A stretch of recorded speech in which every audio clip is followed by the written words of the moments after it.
sa Filipos chapter 3 verses 13 to 16. Inulit ko po, Filipos chapter 3 verses 13 to 16. Narito po ang nakasaad. Mga kapatid, hindi ko ipinalalagay na natupad ko na ang mga bagay na ito. Ang ginagawa ko ngayon, nililimot ang nakaraan at sinisikap na makamtan ang nasa hinaharap. Nagpapatuloy nga ako tungo sa hangganan upang kamtan ang gantimpala ng pagkatawag sa akin ng Diyos sa pamamagitan ni Kristo Jesus. Ang buhay na hahantong sa langit, ganyan ang dapat na maging isipan ng mga matatag sa pananampalataya. Kung hindi ganito ang inyong paniniwala, ito'y pauunawa sa inyo ng Diyos. Ang kailangan lamang ay pagpatuloy natin ang ating mga natutuhan. Purihin ng Diyos sa pagkabasa ng salita. Ngayon po'y welcome natin ang lingkod ng Diyos, Pastor Venus Gapa.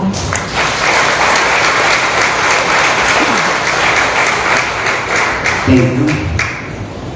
Magandang umaga sa ating lahat. Masaya po ba kayo sa Panginoon? Yung masaya ay kumalakad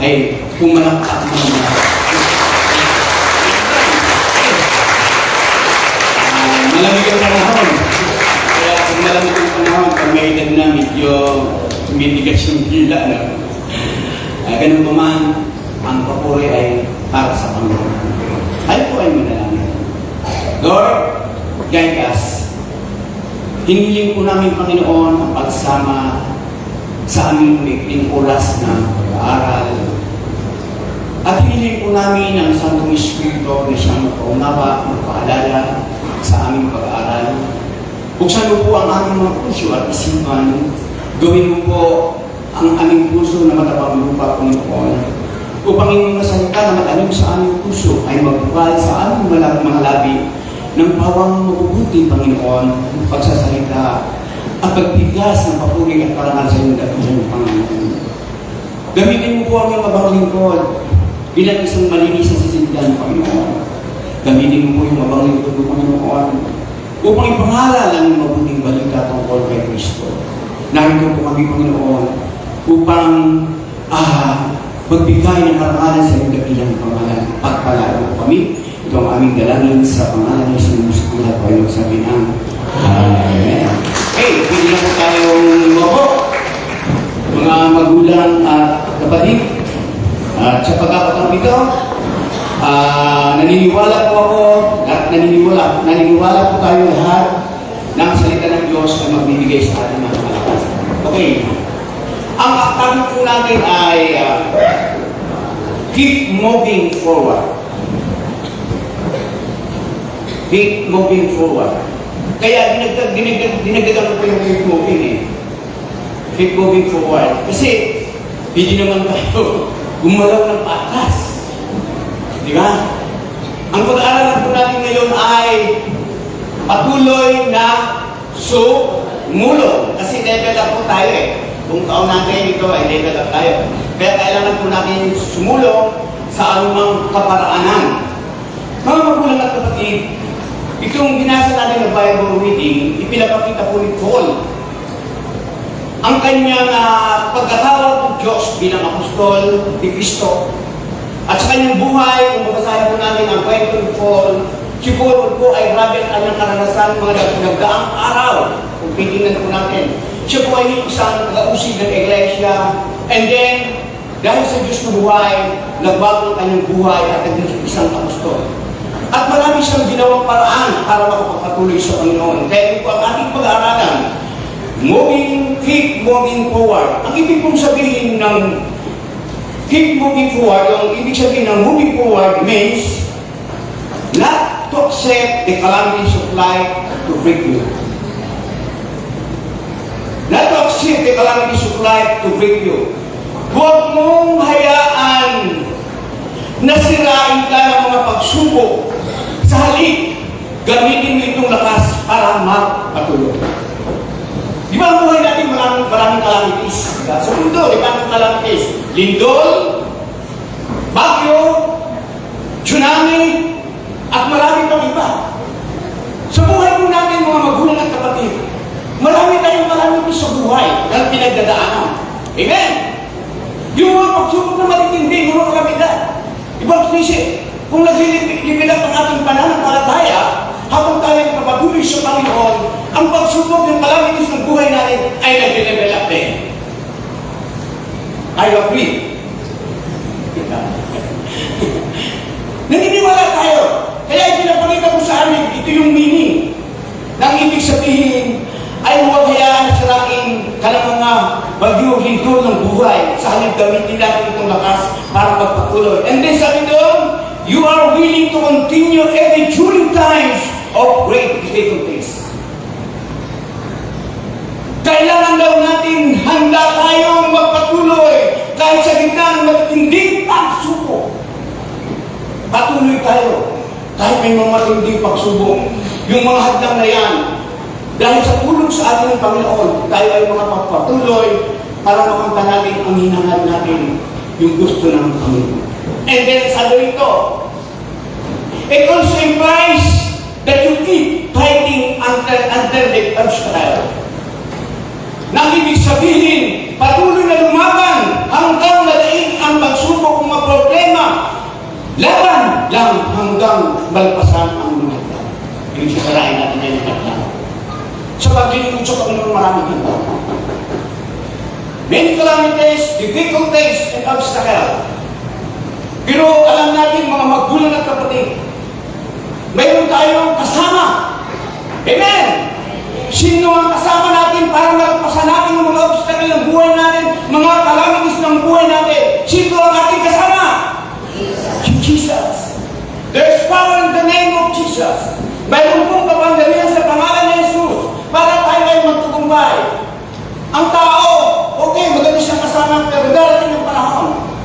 Hindi yan ang magiging tanggulan natin, hindi yan ang magiging pag-asa natin, kundi siya lamang ang pag-asa natin para maguntay at paging pasulong. Walang iba, kundi ang Diyos na buhay sa pamamagitan ng ating Panginoong Jesucristo.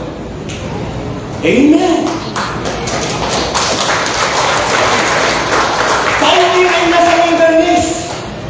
Katulad ng mga Israelita.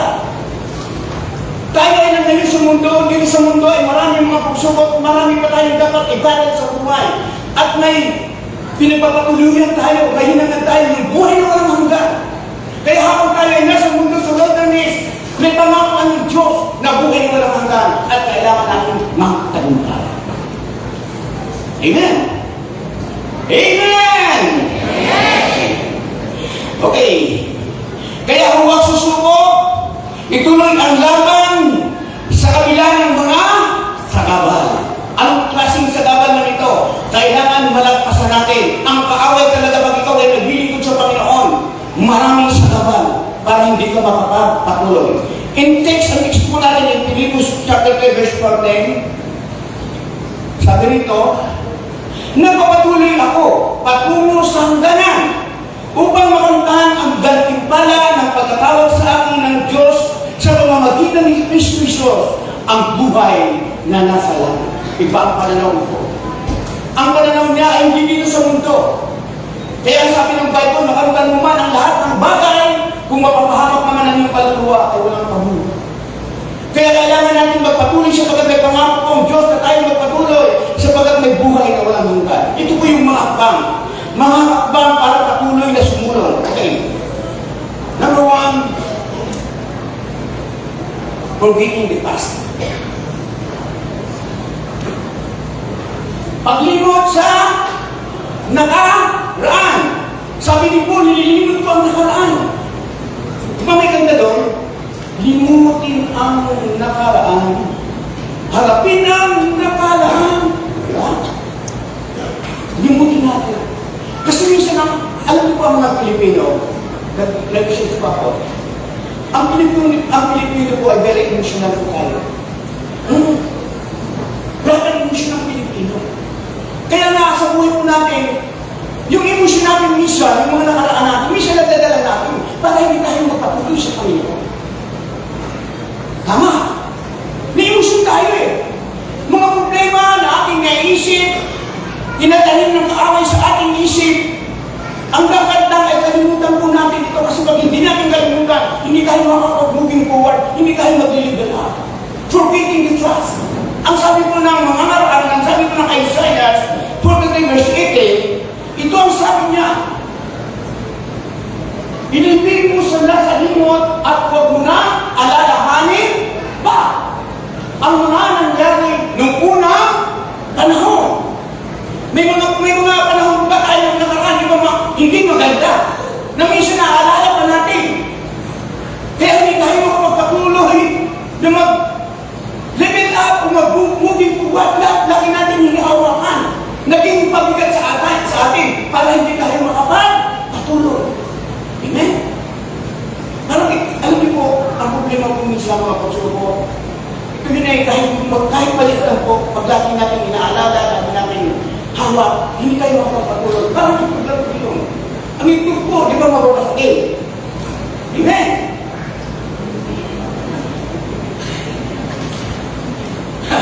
Hawak mong ito.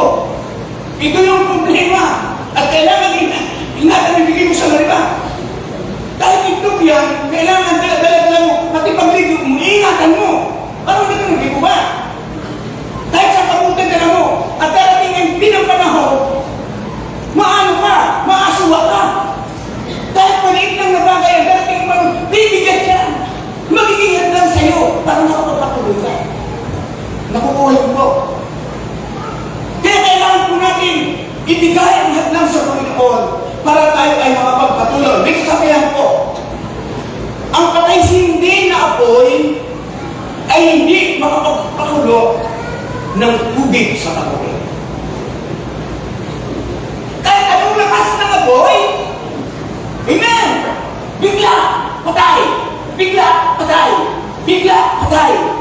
Hindi po ito makakapag-init ng tubig sa tapoy, makapagpakulo. Ang ibig ko sabihin, ang isang Krisyano na palusong, ay ano yun, lusong, balik, yung atas kabante, hindi po siya makakamit ng gandipalan mula sa Diyos. Amen. Nakuha niyo po. Pastor, ano bang ibig sabihin?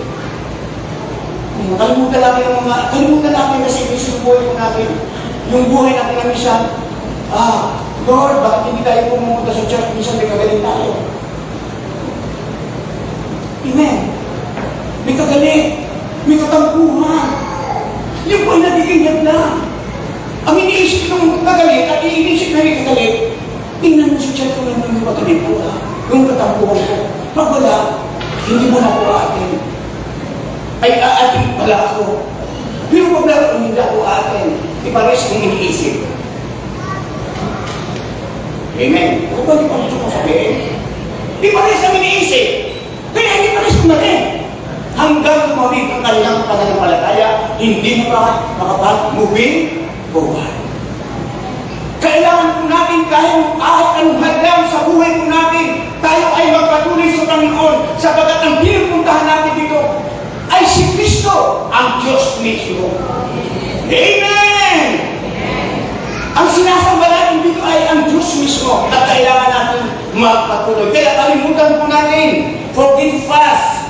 Sabi nito, nililimot niya ang mga bagay na nakaraan, mga pagkakamali, tagumpay, o anumang bagay na maaaring puligin sa kanya sa pag-abot sa layunin ng Diyos. Kailangan natin ilimot ang mga bagay na nakaraan, yung mga pangit, mga pagkakamali natin. At magiging tagumpay. Minsan nagiging natin para tayo magpatuloy sa Panginoon. Amen. Ang karangyaan po, ang kayuanan, ang mga pagpapala, masarap po yun sa buhay. Kaya kailangan natin, minsan yun ang nagiging hadlang para hindi tayo magpatuloy sa buhay. Amen. Iba't ibang klaseng tao. Pag pinagyaman na, wala na, pinagpatuloy na sa hindi na nagpatuloy sa Panginoon. Hindi na para moving forward. May mga pinagpatuloy na kami pastor, pag kami po ay maka-abroad, sige, patuloy namin. Pagdating namin sa abroad, mag-iipon kami ng pera, tutulong kami sa church, at pagkatapos maglilingkod kami sa Panginoon. Mga pangako, talagang grabe yan, no? Siyempre kami naman pastor, yes! Yes! Pagdating ng ilang taon, wala na. Nabalitaan mo na nasa mundo. Ang pagpapalag mo siya ay nagiging handa para magpatuloy sa Panginoon. Pag tayo ay pinagpala ng tagumpay, kailangan gamitin natin magpatuloy sa Panginoon. Amen! Amen! Mga pagsubok at problema wala. Minsan nagiging hagdan yan mga kahirapan. Totoo po yun. Pero kailangan natin magpatuloy kahit anong hirap ng buhay. Sapagkat dito po sa bulwagan dito sa ating church, nakataranas tayo ng kahinaan. Amen. Pag nandito tayo, di ba? Ibibigay natin sa Lord at lahat ating mga problema. Dinadala natin mula sa bahay, dadahin natin dito at ibibigay natin sa Panginoon. Para pagdating natin sa bahay, wala na tayong isipin na nakaraan, ibibigay natin sa Lord. Kaya pagpunit nyo, yung problema nyo, nadala nyo ngayon, mga problema, iwanan nyo na dito. Huwag nyo naman galing sa bahay. Amen. Baka mamaya, bibig pa ha? Nagdagdagan pa. Kaya marami tayong nalalahanin. Forgive to fast. Amen. Forgive to fast. Ang aral ko dito, nililimot niya ang bagay na nakaraan. Sabi nito, huwag magpatalo sa nakaraan. Ano man ang iyong pinagdaanan, huwag hayaan na hagdagan ka dito. Yun po ang aral. Na walang makahadang sa atin kahit anumang pagsubok at problema, tuloy-tuloy tayo sa Panginoon. Di ba ang church natin ng GCA, may plano tayo, amen? Amen. Anong plano natin? Magkaroon ng sariling church. O kailangan natin tuloy-tuloy na magbigay sa Panginoon. Huwag tayong hihinto. Tama. Amen. Masarap po magbigay sa Panginoon. Dahil po isang kwento. Sa isang lugar po, may isang mayaman na mananahi. Mananahi, napakamayaman at mayroon nagtitig ng karne. Itong mayaman na mananahi, nakikita ng mga tao, hindi nagbibigay. Hindi nila nakikita nagbibigay sa mga tao. At ito namang nagtitinda ng karne, halos yung palinda niya ay nagbibigay niya sa mga tao. Kaya dumating ang panahon, itong nananahin na mayaman, dumating ang panahon, wala na nagpapatay sa kanya. Wala na pupunta sa kanya. Kasi bakit? Ang kamay po panahon ito. Dumating po ang panahon. Pwede kayo nabibigyan. Kaya kailangan talaga hindi mag-uskil. Dumating ang panahon. Namatay yung mananahin na mayaman. Namatay. Nung mamatay, itong nagtitinda ng karne, hindi na rin makapagbigay. Sabi ng mga tao sa nagtitinda ng karne, Boss, bakit hindi ka na nagbibigay ng karne? Mga kapatid, alam niyo po ba na itong binibigay ko ng karne ay galing po doon sa nananahit ng mayaman, binibigay sa akin. Ako lang po nagbibigay. Nakuha niyo po ang pinakong sabihin.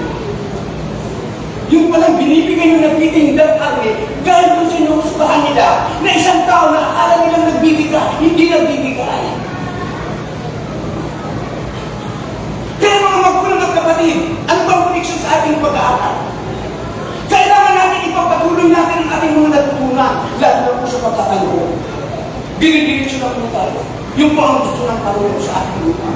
Kaya ngayon po, sabi nito, huwag magpatalo sa nakaraan, ano man ang inyong pinagdaanan, huwag hayaan ang hagdanan na nito. Sa halip na dumaing. Ayan, diba? Marami tayong daing. Kaya minsan nagiging ulam natin, daing. Marami tayong hinaing, marami tayong reklamo sa buhay. Yan, na dapat kalimutan natin yan.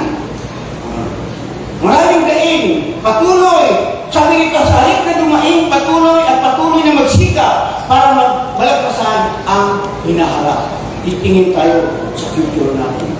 Okay? Forget to fast. Forgetting to fast, paglimot sa nakaraan. Yun po ang number 1 natin. Kaya mga magulang at kapatid, tayo po ay magpatuloy sa Panginoon. Hanggang ba tayo magpatuloy sa Panginoon? Amen! Ang puso magpatuloy sa Panginoon, sumigaw ng Amen! Amen! Lord, nakikita mo po sila. Nakikita mo rin po ako. Okay.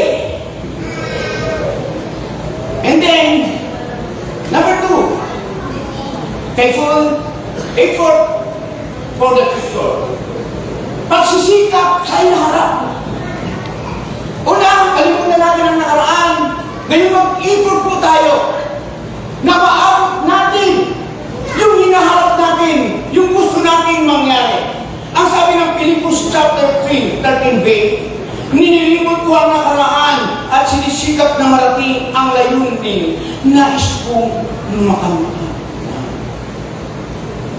Ulit mo. Meron tayong lahat na dapat natin makamit. Kaya kailangan natin mag-effort po tayo. Alam niyo po mga magulang at mga kapatid, ang tao naman talaga ay nagkakamali. Tama! Sino yung dahil hindi nagkakamali? Pagkakas ko yung Ama.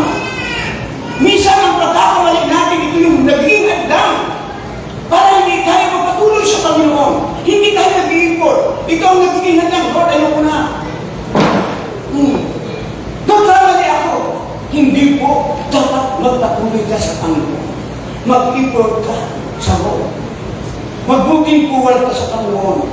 Import for the future. Sa pagkatang naman natin, pag tayo po ay huminto, marami din hinto. Kukuhan po. Pag ako huminto sa paglilingkod bilang isang pastor, apektado kong pamilya ko, hininto din nila. Amen? Totoo po yun. Pag sinanay dito, huminto sa kanyang paglilingkod, papunta dito, sa church, sa panuntuban, hininto din ang kanyang pamilya. Kaya tayo na naroon ngayon na inaasahan ng ating mga relatives, tayo ngayon naroon na inaasahan ng pamilya, magpatuloy po tayo for the future of our family. Hindi sa sarili natin, kundi sa pamilya natin. We are GCN family. Magpatuloy po ang bawat sa atin. Amen! Huwag tayo ang maging hadlang! Di ba nakulang po na natin? Alam niyo po mga magulang ng kapatid tayo ang tinitingnan eh. Pag makita tayo ni Mito ngayon, naglingkod na yan sa Panginoon eh. Naghamit niya sa Lord. Grabe na ngayon. Eh, ba't ito Mito? Sila nga Mito, di ako rin. O ba niyo ba? Kaya kailangan natin magpatuloy. Effort for the future. Isipin ko natin yung mga generation natin. Kaya kahit isang pagod na tayo, kailangan natin magpatuloy. Kahit wala na tayong lakas, kailangan natin magpatuloy. At alam naman natin, pag tayo magpatuloy, ang Diyos po ang nagbibigay ng kalakasan at tayo ay magpatuloy. Amen! Ang kalakasan, nagaling sa Diyos, ito yung nagbibigay sa atin ng willingness to continue to serve the Lord. Para hindi lamang sa atin, kundi para sa ating lahat. Tatandaan po natin kanina, maraming mga kabataan na narito. Pinagpwede si Kuya Imon. Sa atin ni Kuya Imon, ang iba rin ay magiging pastor. Ang iba ko, judge. Buti walang kudakler. Buti walang kidnapper, ano? Ang ibig sabihin ng mga bata nito ay umaasa sa atin. Nakatinig sa atin ito sapagat wala pa naman silang upang masyado sa pananampalataya. Ang kailangan ang magulang ang mag-care. Tama! Tayo mga kabataan, malagog na. Kapag nananampalataya, tayo mag-aalaga sa kanila. Bagay, pag ito ay huminto. Wala. Kung ano ang makita ng mga bata sa matatanda, yun ang gagayahin. Kung tayo ay ipapatuloy, ipapatuloy din nila yan. Ganito, mga magulang na. Di ba minsan, mga magulang, sabi na ng pastor eh, ipapatuloy din po natin pagawa ng mabuti. Kung ano makita sa atin ng kabataan, hindi po ang gagawin. Amen. Kung nagtapong ka, kumain ka ng kende, ng sugar, at tinapon mo sa kalsado, tinapin mo ito, hindi mo dinagay sa basura ang ano mo, pag nakita ng bata yan, gagawin din na. Ama! Pag ito ay nagmumura, ang bata ay nakapatinig sa'yo, ay, magmumura din. Kaya mga kabataan, medyo higpit tayo ngayon. Pag hindi pa nayayari ang gabi, huwag mo nang bibigin. Di ba yun eh, labas pa ang puso eh.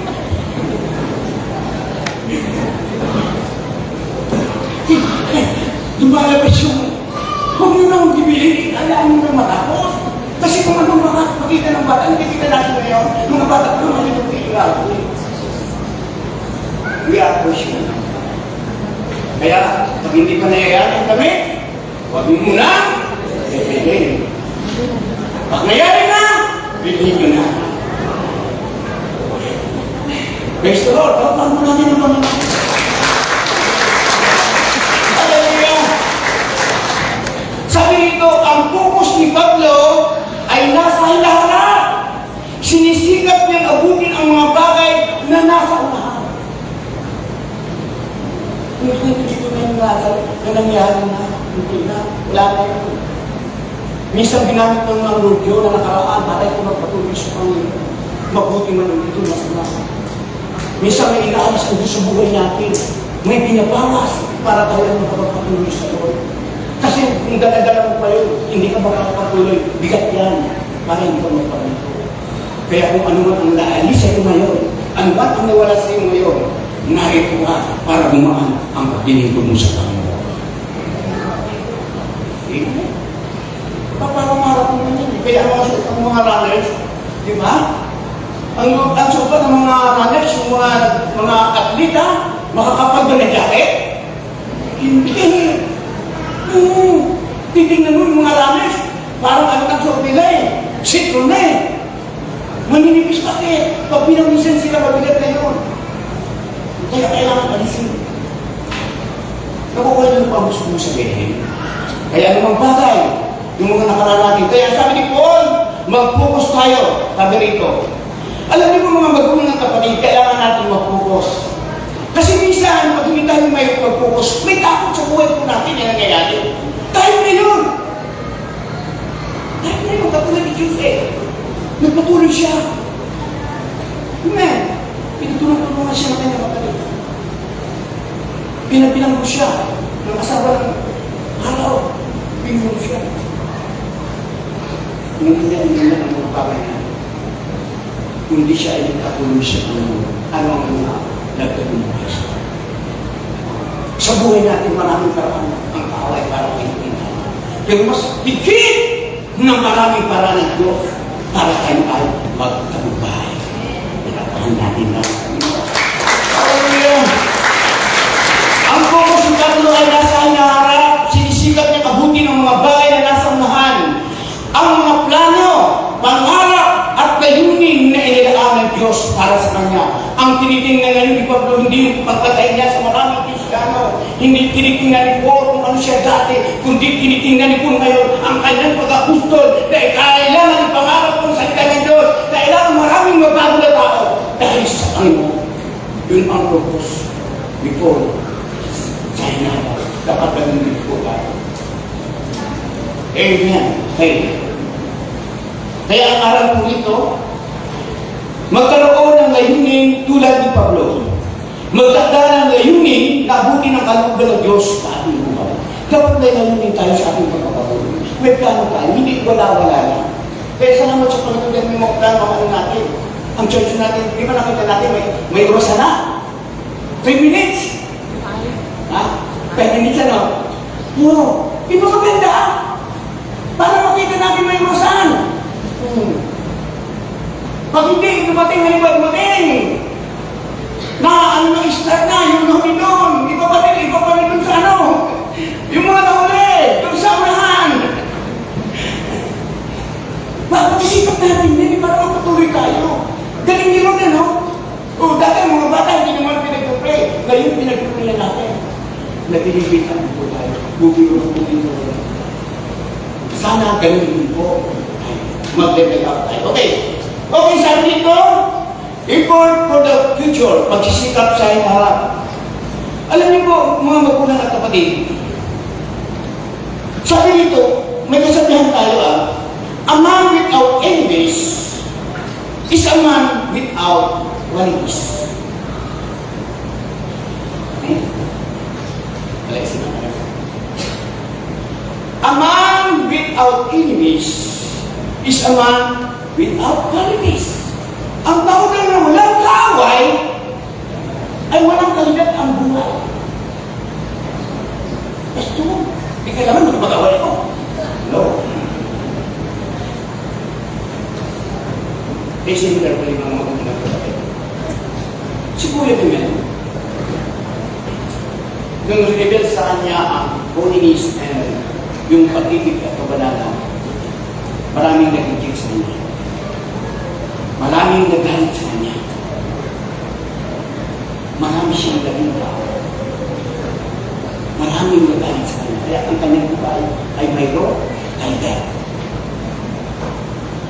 Ang ibig kong sabihin, pag ipinabangalan natin ang katotohanan,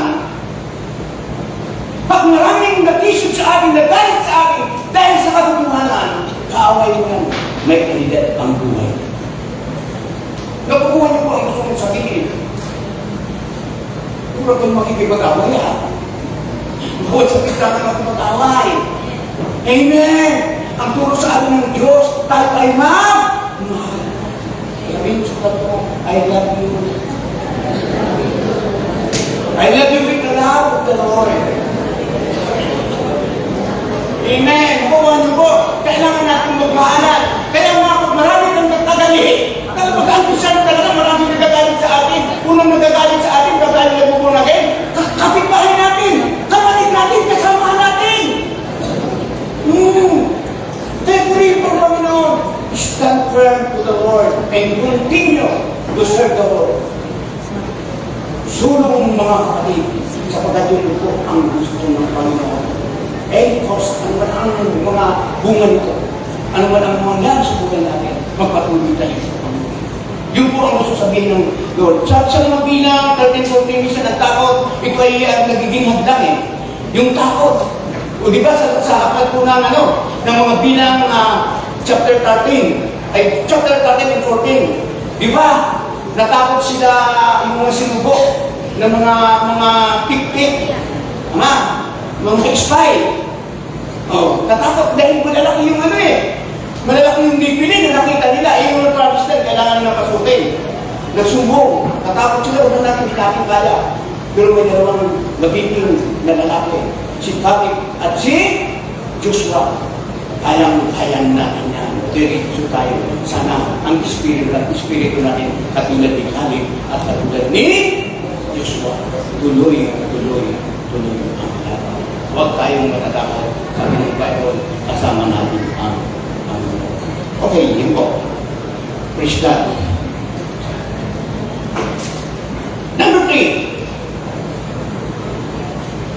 Continuation of effort. Ipapatuloy ang pagsisita.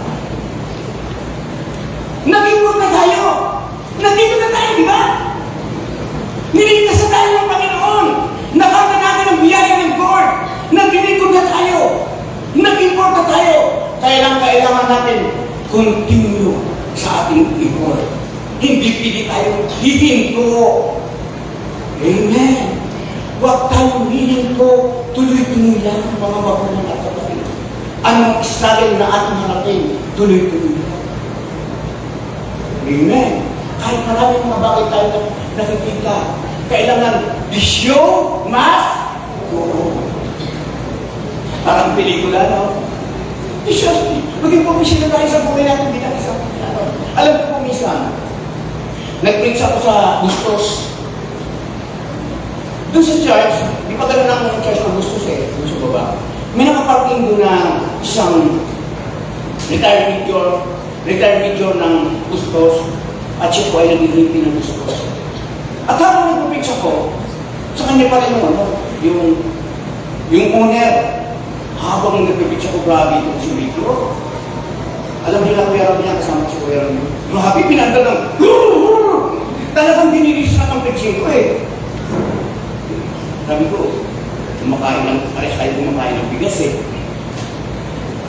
Ang matatakot siya. Sige pa rin, preach ako, preaching. Pero hindi naman, hindi naman, bro. Pero yung Panginoon, nagpapalip ko kami nilang Kuya Ram. Huminto sa amin, nasalong ko kasi umalis siya eh. Nung pagpauliin naman kami, pabalik naman siya, salong ko namin. Huminto! Akala ko, magandang Lord, alam niyo ba ang sabi sa akin? Pastor, pasensya na po kanina sa estorbo, dahil nung po namin na paano, nakita ko nakabaho, pero yun ang ibig ko sa akin sa Diyos. Kasi ano gusto kong sabihin, ang Diyos ay nakakabuti. Kaya anumang hadlang sa buhay natin, anumang struggle sa buhay natin, ang Diyos po ang gagawa ng tayo. At maging mga nag-uusig sa atin, katulad ng sinatuloy sa itong buwan, pag tayo ay ninalangin, darating ang araw, makakasama na po natin dito sa Jesus Christ. Amen! Makakasama na natin! Magpatuloy lamang tayo! Sa mga ipakita natin ang Diyos natin ay buhay! Ang Diyos natin ay magbabago ng buhay! Ang Diyos natin ay makapanggalingan sa lahat! Hindi siya bulan, hindi siya bimi! Alam mo ng pangangailangan natin ay aabutin ng Panginoon sapagkat siya ay kumikilo. Kaya kailangan natin ipagpatuloy. Pinagpala na tayo ng Diyos. Tayo ay dapat magpatuloy. Continuous to report para gano'n tayong pagpalain. Naglilingkod ka na, magpakasipag ka pa sa paglilingkod. Amen. Huwag ka atas. Huwag tayo ulit-ulit. Huwag tayo maging balat simulas. Ang isa na kailangan magpalaan. Balat. Dapat ang balat natin ay maging leader. Hindi leader ko naman na. Gusto ko sabihin, leader yung balat ng leader. Manahat mo tayo. Makapal ko yun. Sabi ko na nga, ay leader. Leader. Dadalingan! Huwag maging balat sibuyas! Amen! Napagalitan lang tayo, nasabihan lang tayo, nakulit lang tayo. Kayo ko na. Kayo na lang. No. Mas lalo tayo mag-uusipin. Ang tuloy natin ay huwag natin pipitiwan. Ipapatuloy natin ito, wala po. Continue to effort. Sapagkat may nakasunod sa atin, pag tayo ang biminto, parang tayo ay dumadaan sa isang pilapil na maraming nakasunod sa atin. Ha? May nakasunod. Pag huminto ka, hininto ko niyan. Bista ka. At kailangan natin magpatuloy sa atin. Di ba rin dahan-dahan? Huwag magmamadali. Parang pagunlang po ito, laban ng pagong at saka kumilo. Kung sinaw na kita ng patong, Amen. kung tingnan mo yung katabi mo, alam ka na kailangan kita ng pagong. Yung pagong dahan-dahan lang, pero diretso. Pero ito nung pumiwa. Pas-pas kalipas. Pinago.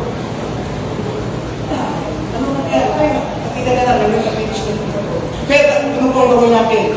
Continuation of effort. Sabi nito, ang buhay Kristyano ay parang takbuhin. Takbuhin. Hindi ito sprint. Sprint ha?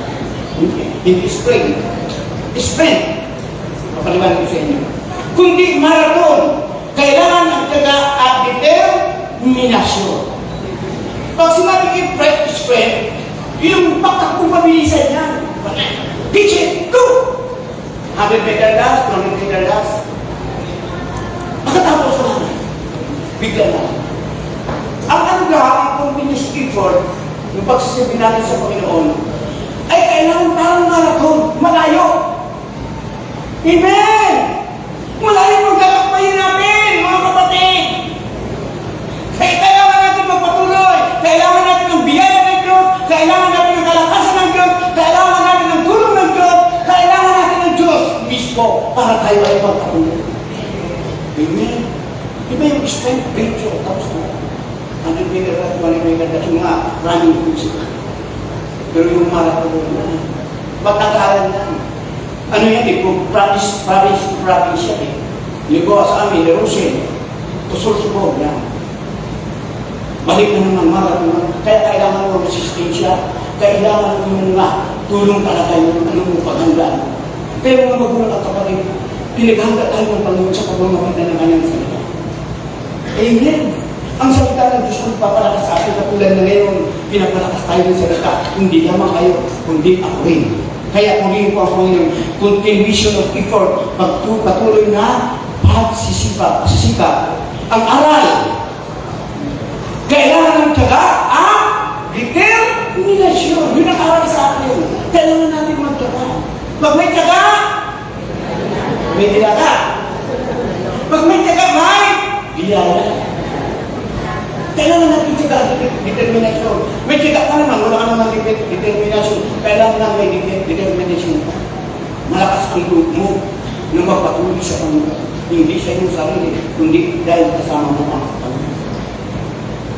Tugad nila doon, ipagkakuha yung commission sa manis. Napakasarap. Kaya nagpagkat ako minsan na, di ba humingi sa inyo kasi sinagugat talaga kayo. Ano lang, ano lang, kasayahan lang, dito ako sa Pilapit, maraming ano sa Pilapit, maraming gano'n, kaya pupunta po tayo sa nito, ganito, para mag-mission. Alam mo, nakakaalin, na kahit wala akong kasama ko sa sarili ko. Okay? At ako nga, pag nakakasulubog yung mga kapatid natin, hi, hello, yan. Bukas sa sige ganito. Maraming paraan. Kailangan nilang natin sa, diskarte lang po sa paglilingkod sa Panginoon. Ang sabi ng Bible, pasiglahin natin ang ating buhay. Di ba? Sabi ng Bible parang labis, Panginoon, ang hirap kong pinataglay sa ayon sa pangako mo, pasiglahin, yan ang buhay. Ikaw rin ang mapapaksin. Gusto mo maging malungkot, nasa sayo yan. Tama! Kung gusto mo maging masaya, nasa sayo yan. Kung gusto mo maging masipag, nasa sayo yan. Kung gusto mo maging tagat, nasa sayo yan. Kung gusto mo matulog ka. Kung gusto mo maging tagat, magtalad ka. Kung gusto mo maging masipag, nasa sayo yan. Desisyon mo. Amen! Oh, pagpapalala ng Panginoon. Ang pagpapalala ng nito, Hebrews 10:5. Huwag natin kaligtaan ang pagdalaw sa ganito uri na pagtutipon. Maging masipag tayo. Amen! Kaya mapalad po kayo na nakarating ngayon kahit may tinik-tinik, kahit may ampon. Yung tinik-tinik, bigalo. Kahit may ampon namin po kayo, kahit may ulan, napapatuloy kayo sa Panginoon. Nag-i-import ko kayo para paano ang mga sarili niyo. And I pray, walang kampaso, walang upo, walang lagna kadarating sa inyo sa atin. Amen. Okay, yun po ang number 3. Ang buhay Kristiyan ay parang akuin, hindi ito sprint, kundi marathon. Kailangan ng taga at determinasyon. Aral, kailangan ng taga at determinasyon. Number 4, ito na pinamaganda.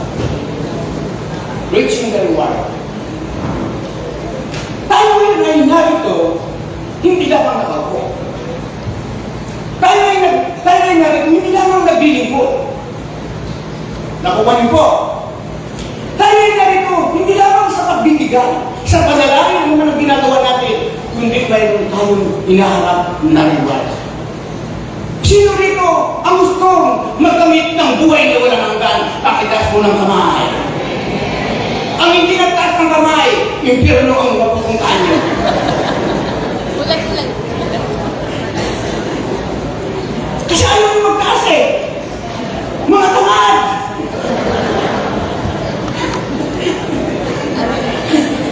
Pagtas mo ng mga tamad na, kung pinag-iisipan ka, sino dito ang gusto mo magkamit ng buhay na walang hanggan? Taas na kamay! Ayan, kasama po kami, hindi na po tayo. Praise the Lord! Kaya kailangan po natin yung reward. Masarap po ang reward. Minsan na ako isa sa mga okay lang sa anak ko sa makapasalamat. Alam niyo po dapat maging okay tayo.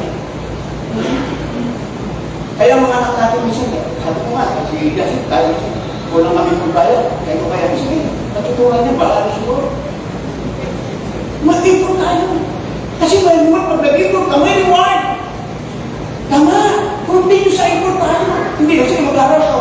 Anong grade? 75. Ako pinayan, asabi mo lang. Kung pinamilot, sabi ko lang.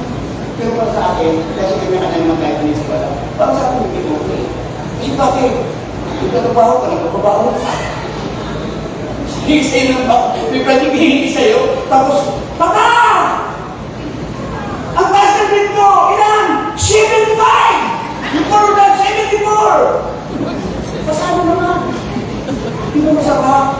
isang kapal at isang mundo. Na pagdating mga apo mo, pagdating anak ng anak mo, Papa! Ang grade ko ay 101! Lagpas ka 100 ka na. Di ba masaya tayo, di ba? Nakaka-apos ng espiritu eh. Talagang yes.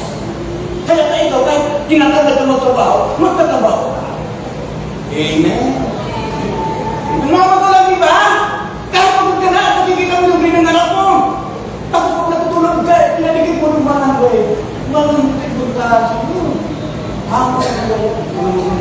kaya yun po, reaching the reward, pag-abot sa kaming wala. Sabi nito, alam niyo po, may isang kwento po. Nung bata pa po ako, may hindi po kami punta ng bundok. Naghanap kami ng bukas. Siyempre, malayo yung bundok, nag-iikot ka. Ganang bundok, nag-iikot ka.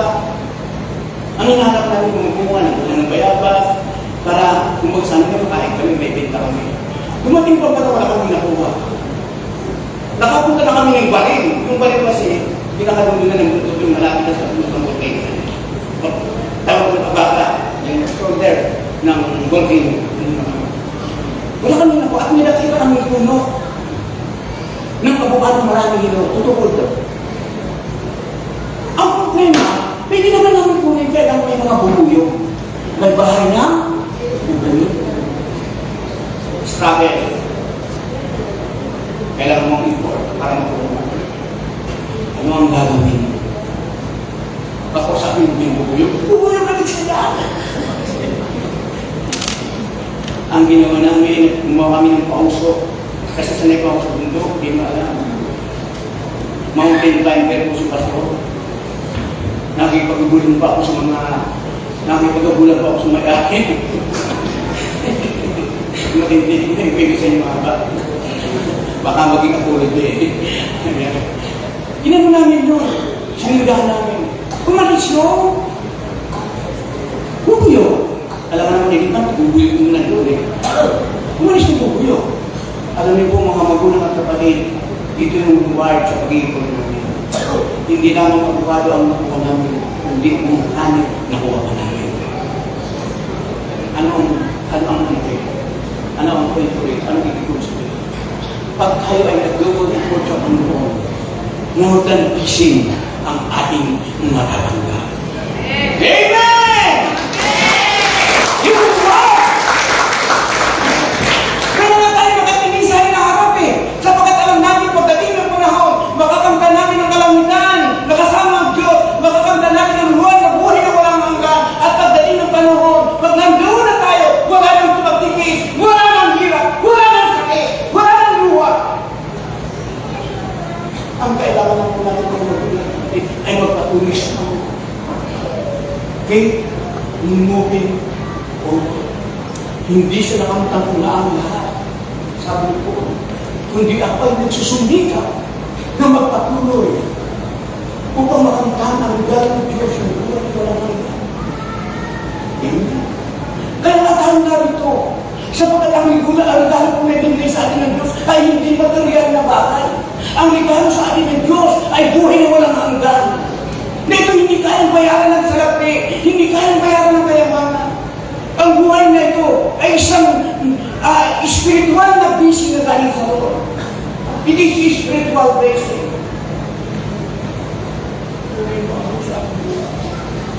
Hallelujah. Ang gantimpala ay hindi material na bagay, kundi buhay na walang hanggan. Ano ang aral, mga magulang? Sa ating pagpapatuloy to the reward, reaching the reward, ang aral dito, habang tayo ay nagpapatuloy na maabot ang gantimpala, ituon natin ang pagingin kay Kristo. Amen? Looking unto Jesus, the author and the finisher of our faith. Huwag sa katabi mo, huwag sa amin, huwag kanino man, huwag sa mga leaders. Kahit kanino, huwag tayo. Ibig ko sabihin pa sabihin ako nito, ibig sabihin, yung i-focus mo ang pananampalataya mo sa Diyos. Eh sabi ko, hindi ako titigil, pinagdaanan ko sa nanay nila. Hindi lang gusto kong sabihin. Ang gusto kong sabihin sa pagpapatuloy natin, nakatuon ang mata natin kay Kristo. Kasi pag kay Kristo ka nakatingin, tingnan mo, pag ikaw ay gusto nakatingin, may isang bagay, yung ilaw, i-focus nyo. I-focus mo yung mata mo. Patagal. Ibigin mo yung ilaw. Ang nakikita ko, ilaw sa kanya. Tama! Ilaw mo na eh. Ito pila pag biniglang mo yung ilaw. Ito nag-repeat sa kanya. Pag ikaw ay nakatulong kay Kristo, nakatinig ka kay Kristo, nagpapatulong ka kay Kristo, pag tinignan mo ito itong kapatid ko na nagkakamali, nagkakasala, hindi mo mapakikita yan. Ang makikita mo ay si Kristo. Nag-repeat ang iwanan. Kaya nga purihin mo ang Panginoon ng mga buhay ng kapatid. Sa ating pag-aaral ngayon, kailangan po natin keep moving forward. Kalimutan ang nakaraan. Forget the past. Forget the past. Kalimutan natin ang nakaraan. Effort for the future. Pag-import tayo. Hindi lamang sa atin, kundi sa ating mga mahal sa buhay. Maraming umaasa sa atin sa pananampalataya. Pangatlo, continuation of effort. Hinarap na tayo, pinagpala na tayo ng Panginoon, nandiyan ang bubuhay ng walang hanggan. Nagpatuloy tayo, walang ayawan. Tuloy-tuloy. Sabi ni Pastor Billy, yung protection ni Pastor Billy, dahil dumating ang araw na wala ka ng kasama, at isa nilang Biblia na lang ang kasama, magpatuloy ka sa Panginoon. At ang protection naman ni Ate Besyo, tuloy-tuloy lang. Palapakan ko. Kaya kung magpatuloy po tayo sa Panginoon, sabi nga ng Bible, itong ginagawa po natin ay hindi naman talaga para sa sarili natin, kundi sa pagpapatuloy natin, napaparamalan po natin ang Panginoon. Pag binatuloy po ang Petrolita ng Tatuan, ang sabi doon, kung may dapat tayo ipang malaki, ang ipang malaki natin ang Panginoon. Tayo po